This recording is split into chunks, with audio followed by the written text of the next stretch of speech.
नमस्कार मैत्रिणींनो, स्वागत आहे आपलं सीताचं स्वयंपाकमध्ये। तर आज मी तुमच्यासाठी खास घेऊन आलेली आहे वेगळी एकदम हटके रेसिपी। तर पहा तुम्ही काय दाखवते ती। आणि दुसरी गोष्ट, तुम्ही नवीन चॅनल आहे त्याच्यामुळे सबस्क्राइब करा, लाईक करा आणि कमेंटमध्ये लिहून पाठवा कसं वाटलं चॅनल, तुम्हाला आवडलं का माझं नवीन चॅनल ते पण पाठवा। आणि रेसिपीला कमेंट करा, खूप छान असतात कमेंट तुमच्या, मला भरपूर आवडतात तुमच्या कमेंट। तर चला पाहूया काय बनवते आज ती। तर इथं मैत्रिणींना मी घेतलेली आहेत रताळी। रताळीपासून अशी भन्नाट रेसिपी बनणार आहे ना, तुम्ही कधीच केली नसणार ही रेसिपी। नक्की एकदा करून पहा, ही रेसिपी एकदम वेगळी लागते आणि अप्रतिम चव ह्या रेसिपीला आहे। तर नक्कीच ही रेसिपी बनवून पहा तुम्ही एकदा।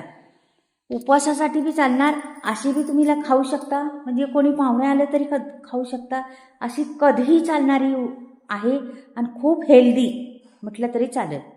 आता इथे बघा रताळी घेतलेली आहे मी, एकच मोठं रताळ होतं त्याचे 2 तुकडे केले होते। आता ह्याला मी सोलून घेते। तर सोललं का काय होतं, रताळ लगेच काळं पडतं, लगेच साल काढल्या रताळ्या लगेच काळं पडतं। बटाटा कसा काळा पडतो, बटाटा तरी कमी पटकनी पडत नाही काळा, तसे हे रताळू आहे ना पटकनी लगेच सोलता पाठीमागं लगेच काळं होणार बघा, तुम्ही दिसणारच तुम्हाला लगेच। हे बघा लागलं काळं पडायला लगेच, पाहिलं तर लगेच काळं पडणार। तर मग हे लगेच पाण्यात किसून घ्यायचं।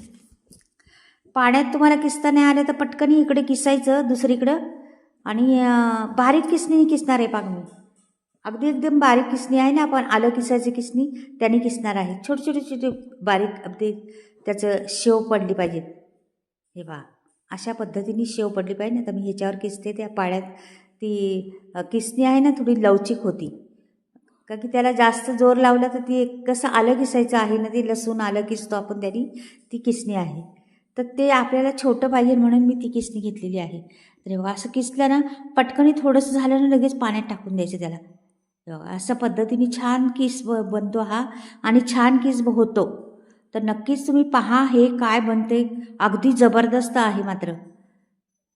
हे बघा तर हे सर्व मी किसून घेते आधी, पूर्ण नाही किसणार, एक भरपूर होणार ते। तर मी आता तुम्हाला थोडीशी बनवून दाखवणार, थोडं म्हणजे बऱ्यापैकी तरी होणार आहे। तर पाहता तुम्ही, तर त्याचं होतं म्हणजे रेसिपी आता एक रताळीचं भरपूर सारी झाली असती। तर आता मी तुम्हाला दाखवते किती होणार काय होणार ते। तर हे पहिले किसून दाखवते आधी बघा, जरा वेळ थांबला ना लगेच किस पण काळा पडतो बघा लगेच, बघा लागला काळा पडायला लगेच। म्हणून मी एवढी घाई करते आणि पटापट करते, बाकी काळं नको पडाय, आपली जिन्नस आपली खराब नाही व्हायला पाहिजे। ते होतच काळंच पडतं, त्याला ना भरपूर टार आहे।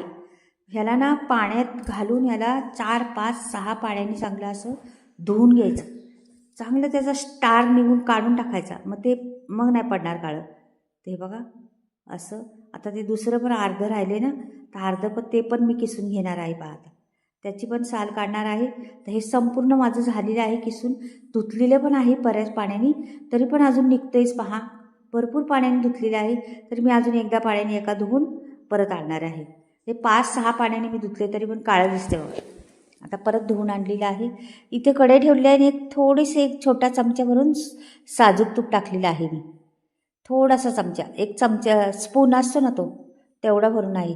आणि मग हा किस पिळायचा आपण आणि ह्याच्यात टाकायचा, घट्ट पिळून घ्यायचा आणि द्यायचा सोडून हा किस। हे बघा झाला ना पांढरा शुभ्र आपला, बाकी मी भरपूर धुतलेला आहे, धुवायची कसर करायची नाही त्याची जरा पण। आणि हे बघा आता हे तुपात भाजून घ्यायचं पहिलं जरा असं मस्त। ही रेसिपी एकदम सोपी आहे आणि खायला मात्र तेवढीच टेस्टी। तुमच्या मिठाया बाजूला राहतील, महागड्या मिठाया 2-2 हजार 1.5-1.5 हजारावाल्या मिठाया असतील ना, त्यासुद्धा बाजूला राहतील, अशी टेस्ट लागते याला।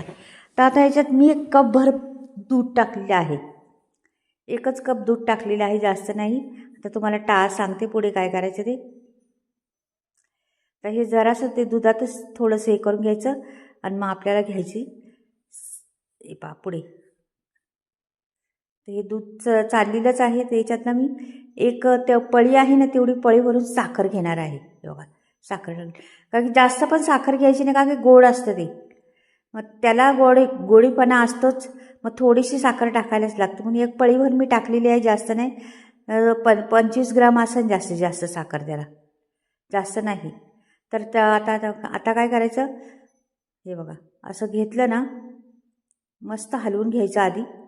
आणि नंतर आता ते पाणी त्याचं साखर वितळली किंवा मग पुढची प्रोसेस करायची आपल्याला.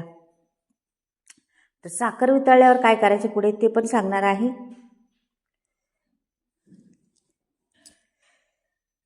असं हलवून घ्यायचं मस्त. पहिलं त्याच्यातच शिजवून घ्यायचं आधी दुधात आणि त्या साखरेमध्ये चांगलं शिजलं पाहिजे ते. आणि नंतर मग मी टाकणार आहे माझ्याकडं ह्याचं कशाचं दूध पावडर आणलेली आहे मी. दूध जास्त घातलं असतं तर काय होतं असतं, त्याला आटवायला भरपूर वेळ लागतो. म्हणून मी दूध पावडर घेणार आहे. मिल्क पावडर म्हणतात त्याला. मिल्क पावडर घेणार आहे. आणि मिल्क पावडर ही पळी भरून घेणार आहे, पुरेशी आहे. हे बघा ही पळी भरून, ही मिल्क पावडर दाखवते तुम्हाला. हे बघा मिल्क पावडर आहे. तर ही मिल्क पावडरची एक पळी भरून टाकलेली आहे. दूध साखर टाकली ना तेवढी टाकलेली आहे. ह्यानी चव फार अप्रतिम येते. आणि हे सगळं मिक्स करायचं चांगलं. हे आटवायचं सगळं, असं ते कोरडं झालं पाहिजे. का की आपली मिल्क पावडर पण टाकलेली आहे, साखर पण टाकलेली आहे. आता आपल्याला विलायची टाकायची राहिलेली आहे. विलायची टाकायची त्याच्यात. ह्याच्यात जास्त काही टाकत बसायचं नाही. तुमच्याकडे असलं ड्रायफ्रूट ना तर टाकू शकता, नाही टाकलं तरी ते खूप छान लागतं. म्हणून मी काहीच टाकलं नाही, फक्त विलायची पावडर टाकणार आहे त्याच्या सुगंधासाठी. नाही तर खूप छान लागतं, खूप छान लागतं एकदम. आणि ही मग आता हलवत राहायचं मात्र, सारखं खाली नाही लागले. विलायची पावडर मी साखरेच्या ह्याच्यात वाटून घेतली होती, ती टाकली आहे. सुगंध छान येतो त्यांनी विलायची पावडरने. हे छान असं मिक्स करत राहायचं चांगलं 2-3 मिनटं.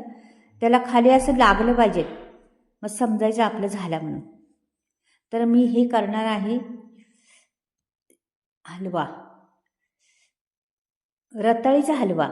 पण कशा पद्धतीने लागतं एकदा कधीच खाल्ला नसेल, मी गॅरंटी देते तुम्हाला, कधीच रताळीचा हलवा खाल्ला नसेल, एकदा करून पहा. हा हलवा खूप जबरदस्त लागतो, खूप टेस्टी असतो. ही पद्धत एकदा करून पहा. तुम्ही कधीही तुमच्याकडे उपवास सोडण्यासाठी सणासुदीला करू शकता, किंवा तुम्ही देवाला नैवेद्य दाखवायला करू शकता. म्हणजे बऱ्याच वेळा तुम्ही रताळीचा हलवा करू शकता. आणि त्याच पद्धतीने ही दूध पावडरची पिशवी आहे ना, ती सील बंद करायची, मग ह्याच्या खाली ठेवायची. जाळाला धरली ना जराशी का मग सील बंद होते ती. एकदम हवा लागली का त्याच्या गोठोड्या होणार. हे बघा आता हे होतं चालले का की खाली लागायला लागलेले आहे ते. तुम्हाला वाटलं मग एकच चमचा टाकलं तर अजून एखादा चमचा तुम्ही साजूक तूप टाकू शकता. मी नाही टाकले, एवढंच टाकलेलं आहे. आणखीन सुगंध येईल त्याने. आता मी झालेलं आहे आपले, काढून घेते मी प्लेटमध्ये. पहा आता एका प्लेटमध्ये तुम्हाला काढून दाखवते. मैत्रिणींनो, तुम्हाला माझा हा आवडला रताळीचा हलवा तर नक्की चॅनलला सबस्क्राईब करा, लाईक करा. खरंच गॅरंटी देऊन सांगते, एकदम छान आणि खूप अप्रतिम टेस्ट लागती. ह्याच्यात तुम्ही ड्रायफ्रूट घालायचे तर घालू शकता, नाही घालायचं तर नका घालू, पण असाही फार छान लागतो. न ड्रायफ्रूट घालता पण मस्त लागतो. तर एकदा बनवून पहा, टेस्ट त्याची काय आहे. त्याची टेस्टच वेगळी, ती खूप टेस्ट छान लागते टेस्ट. तर पहा, आवडला तर नक्की लाईक करा आणि सबस्क्राईब करा. कमेंट मध्ये लिहून पाठवा कसा वाटला रताळीचा हलवा. तर आता मी तुम्हाला पुढे मसाल्याविषयी सांगणार आहे. तर माझ्या मसाल्याचा नवीन स्टॉक आलेला आहे. मी मसाल्याविषयी सांगणार आहे तुम्हाला. तर मी मसाले बनवलेले आहे, स्टॉक नवीन आलेला आहे. तुम्हाला कोणाला ऑर्डर द्यायची तर देऊ शकता. मी या प्रकारे मसाले बनवते, संपूर्ण व्हिडिओ तुम्हाला दाखवत आहे. चुलीवर भाजते मसाले, गावाकडे बनवते. बऱ्याचशा वस्तू बिना केमिकलच्या आहेत, आमच्या घरच्याच असल्यामुळं शेतात पिकवलेल्या बिना केमिकलच्या वस्तू आहेत. मी डंकावर कुठते मसाला दळत नाही चक्कीत. आणि सर्व 18 ते 19 गरम मसाले वापरलेले आहेत. हाय क्वालिटीचे गरम मसाले आहेत. त्याच्यामुळे कोणाला बी ऑर्डर करायची असली तर नक्कीच तुम्ही स्क्रीनवर नंबर देणार आहे, त्याच्यावर तुम्ही ऑर्डर करू शकता. आणि भरपूर काही मसाल्यांची नावं आहेत, भरपूर क्वालिटीचे मसाले आहेत. कांदा लसूण मसाला, मालवणी मसाला, आगरी मसाला, मिसळ मसाला, धने पावडर, जिरे पावडर, हळद पावडर, बरेचसे मसाले आहेत. गरम मसाला आणि सर्व मसाल्यांची फ्री डिलिव्हरी आहे. तर मसाल्यात घ्या, स्क्रीनवर नंबर दिलेला आहे. आणि कसं वाटला रताळीचा हलवा ते पण सांगा.